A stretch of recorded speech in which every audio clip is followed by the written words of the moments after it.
Good morning. Have you ever seen the size of a mustard seed? Mustard seeds are the small round seeds of various mustard plants. The seeds are usually about 1 to 2 millimeters in diameter and may be colored from yellowish white to black. Even though it's one of the smallest seed, the trees can grow up to 20 feet tall and 20 feet wide. The tree can grow in arid, dry climates and thrive in clay or sandy soil. It can grow in hot, dry, or cool, wet climates. So, you see, I'm going to be speaking on Matthew 17, 14, 20. And the subject is on the mustard seed of faith and how limitless God is. How a mustard seed of faith can show us how limitless God is. And so, if you are familiar with Matthew 17, 14, 20, it talks about the young boy being possessed by demons and how one of the disciples were unable to use the gift that God had instilled in them to help heal the young boy. And at that point, they lost, for whatever reason, at that moment, they lost their faith. And so, but the boy's father, because of his faith in Christ, he ran to Christ and asked Christ to help heal his son. So the mustard seed, when we talk about the mustard seed, it is symbolic of faith. It is a symbol of faith. Our faith can be tested when we are in the most difficult circumstances in our life, or it can be tested during our dry times, as I have mentioned, how the mustard seed grows in the trees and the dry climates and the wet climates. But just like when the trees are cut down and grow again, it can be the same with our faith. We experience our highs and we also experience our lows. But as long as there is a tiny bit of faith or an ounce of faith, you will see how limitless God is. You would see how much possibilities are open before our eyes because of our faith in God. Um, our faith are not measured, but having just to start with a little bit of faith in our God, it can show you um, how much confidence you can grow, and how much, with the confidence that you grow, how much obstacles that you can overcome. Let me give you a simple definition of faith. As it's given in Hebrew 11, verse 1, it says that faith is not acceptance of things hoped for, the evidence of things not seen. While faith is putting our trust in something we cannot see, it does not mean that there is no evidence for that faith. We must believe that there is a God, not because we can see him, but because we have plenty of evidence that he exists.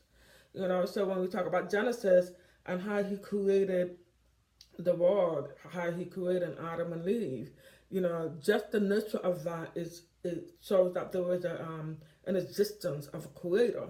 And then we have the word of God, the Bible, which proclaims that God exists also. So those are some evidence. So faith is so simple. Faith is simple, so very simple.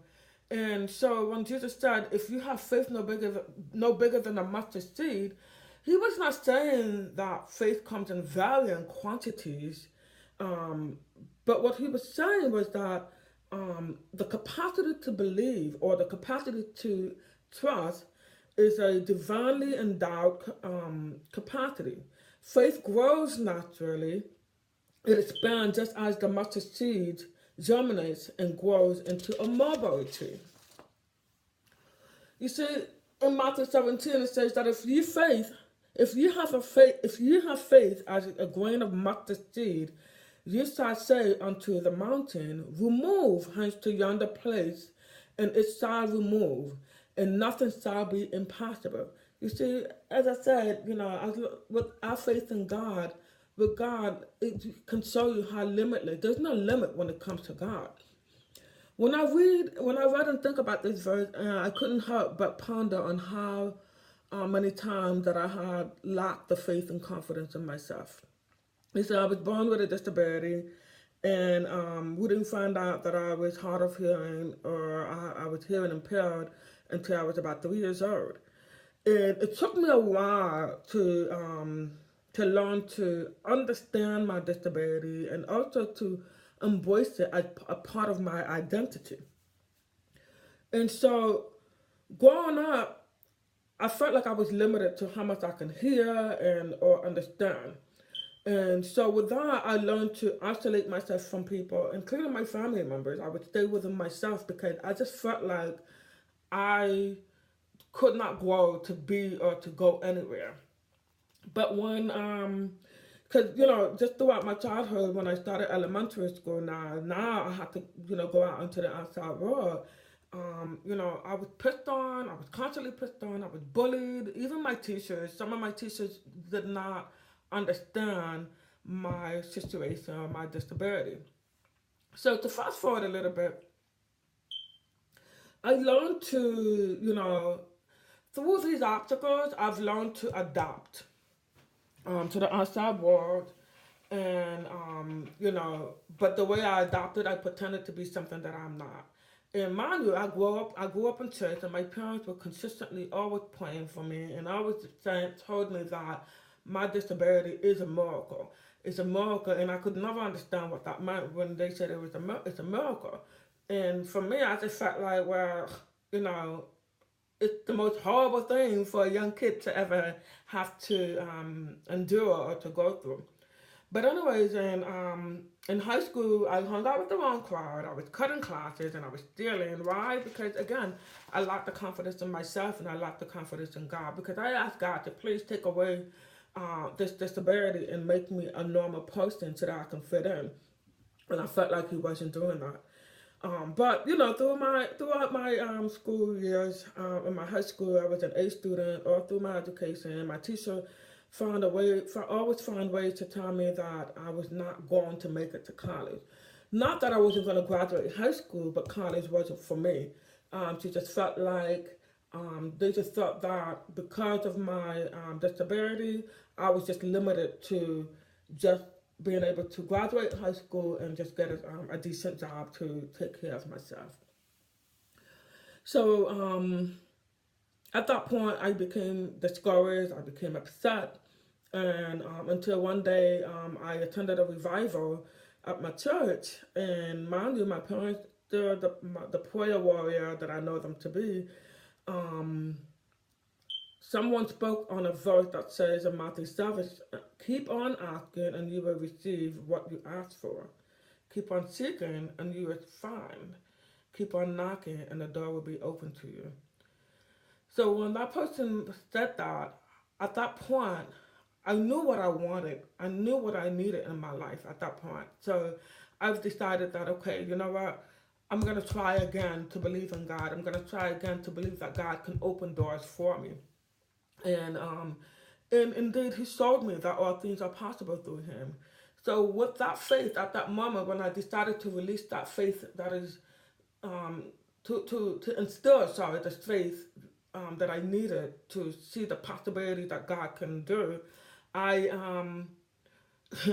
with confidence, nothing I know. I graduated, I'm in college, and then graduated from college, and then graduated with a master's program in social work, and now I'm doing a second master's in ministry. It just showed me how limitless God is. It just showed me that just because I just gave Him just a little, just faith, not a little bit, not a big, but faith, a simple faith, He was able to show and open doors for me. You see, in verse 14, He said, when in Matthew 17:14, He said, when they came to the crowd, a man approached Jesus and knelt before Him. Lord, have mercy on my son.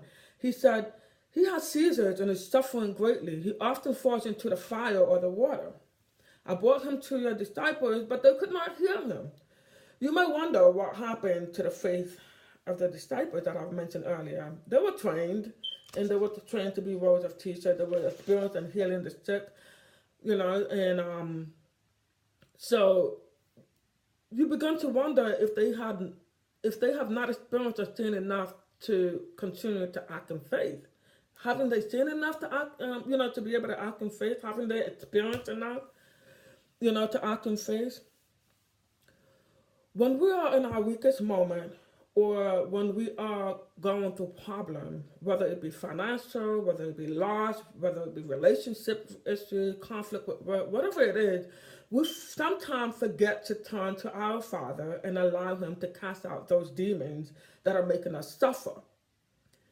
And so another testimony is that I remembered very quickly and very short is that when again, I was going through an obstacle in my life, and so married with 2 children, and so one day my husband decided he wanted to move on. So I was living in Washington D.C. at the time, and so when he decided to leave me, I had 2 babies. So long story short, to fast forward a little bit, pack up all my stuff with my 2 babies and move back to Florida because that's where my parents were. 1, and 2, I felt like I needed to take a step backward in order to take a view of my life to see what went wrong.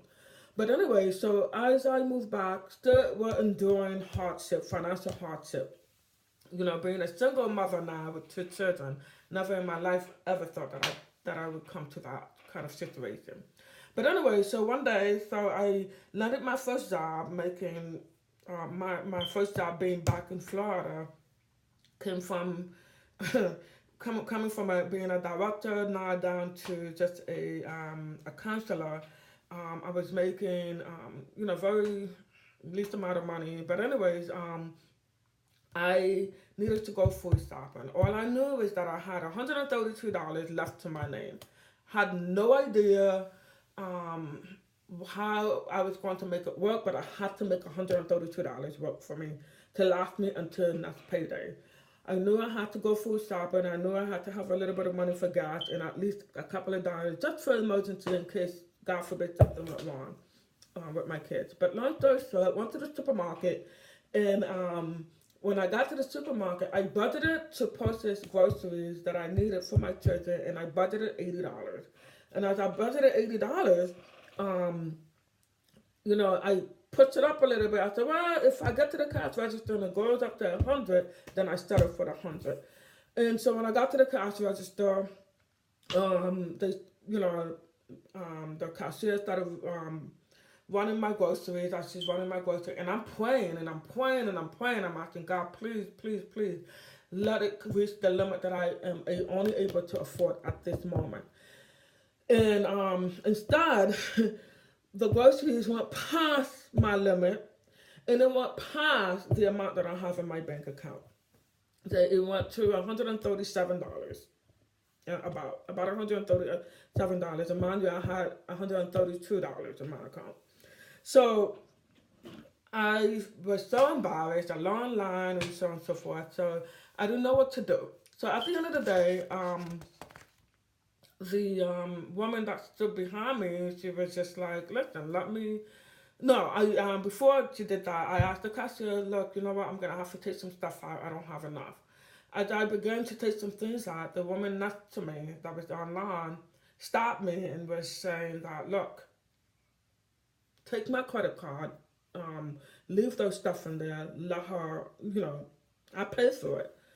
And as embarrassed as I was, and I said, no, it's okay, you don't have to. And she said, please, allow me to do what God called me to do.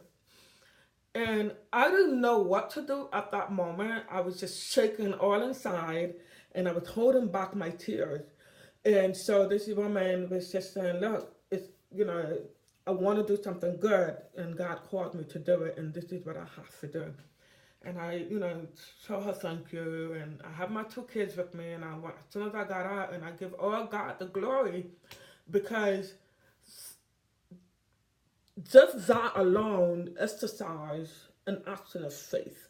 Just that alone just shows you how, again, God can be limited as long as you have faith in Him.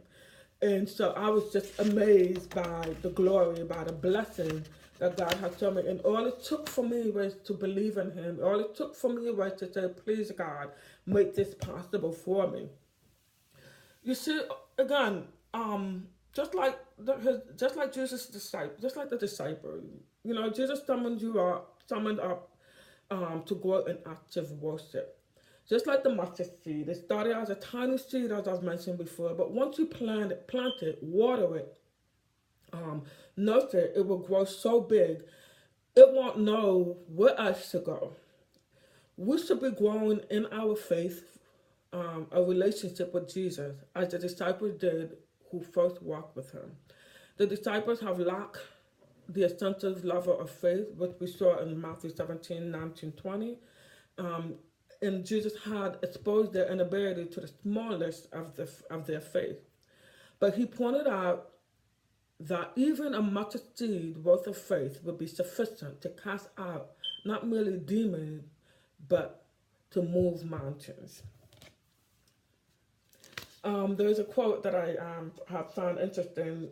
It goes like this: "To one who has faith, no explanation is necessary. To one without faith, no explanation is possible." That's Thomas Aquinas. When we lose faith, when things don't go according to how we plan, no, sorry, we lose faith when things don't go according to how we plan. We lose faith in ourselves and God. We even question God. It is so easy to give up when we are at our worst, but when this happens, this is the very time where our faith should be exercised and put on the line. Um, we have to seek God deep inside, and we have to pray and allow our hope in God to turn things around for the better. And five things you can look at, that I was reading on Wanderlust Walker, and he said that five reasons why it's important to exercise faith. In the first one, he says the focused power of faith breeds abundance. The mind is an incredibly powerful tool, and it can be used for good, but it also can be go to waste when neglected or abused. So it is tough, but it can be done as long as you train your mind to think in abundance and hold on unwavering faith. Unwavering faith. Keep the wealth of confidence in the forefront of your mind. And the second thing, he said, whatever doesn't kill you makes it stronger. You think about the story of Job, Moses, all the obstacles that they've gone through in their life, and how God was able to restore them, and how their faith would continue to be strong. Like Job, he was a rich man. He had everything, and he was stripped down. The devil wanted to test him to see what Job's reaction was going to be, if he was going to lose faith. So as he began to, even his wife was just like, oh, you know what, maybe we should curse God. And Job remained faithfully and trusting God that all things will be okay. And so one by one, God returned his blessings. God gave him back all his possessions, all the things that he had, and he gave him even so much more than what he had before, just because he was able to show his faith in God. And the third thing about faith is that faith helps you to discover your purpose in life. Every obstacle you go through, life always use or turn it into an adversity. And everything that you do and everything that you go through, good or bad, it always turns into an adversity. There was always a purpose in every obstacle that you go through. Just like the story I shared about my disability, or the story that I shared about, not having enough food, going through my divorce, going through a relationship issue, and all that turned into an adversity. Never in a million years have I ever thought I would be ministering in the capacity God has positioned me. And the fourth thing you should remember is that faith trumps stress, anxiety, and fear. It's so easy to allow these three things, fear, anxiety, and stress, to stomp down on our faith. We get comfortable on these feelings. We sometimes we like to dwell ourselves in those funk. Warn about when we're going to be able to pay our next bill or wondering about who's gonna love me, who's gonna accept me. But the important thing to know is that faith isn't about ignoring your problem. This is about knowing that your situation will improve deep down inside your heart and your soul. Paul said in Romans 5, verse 3 to 5, he said that not only so, but also glory in our suffering, because not only so, but we glory in our suffering because we know that suffering produces perseverance, character, and character, hope. And hope does not put us to shame because God's love has been poured out into our heart through the Holy Spirit who has been given to us. And then last but not least, he said that, there from one of the last works, he said that faith acts as the pathway to finding solution. We are designed to thrive, but not just to survive. And I'm thinking about whenever someone would ask me, "Hey, how you doing?" I say, "Oh, I'm surviving." You know, and I oh no, and so we're not surviving, we're living. God helped me through my many obstacles, and I'm sure God helped you through many obstacles for yourself. So therefore, you're not surviving, you're living. And even when my faith was at zero, He showed me, and He constantly reminded me, He is real, and He is God, and He is limitless. If and a quote says, "If you're finding it difficult to live in trust, to live by faith, it is little wonder that life for you is filled with fear, anxiety, and very inner peace and happiness." These are the natural consequences of living under the illusion of control, and control is an illusion instead of living free, instead of living from a place of trust. To live by faith is simple. Thought it will take a lifetime to master. It is simply releasing the illusion of your control and the inner permission to allow your life to unfold naturally, as of course it will. So I close with this. It says that in Ephesians 2, if you take a moment to read Ephesians 2, verse 8 to 9, and I just start with the first verse, and it says, "For by grace you have been saved through faith, and this is not your own doing; it is the gift of God, not a result of works, so that no one may boast.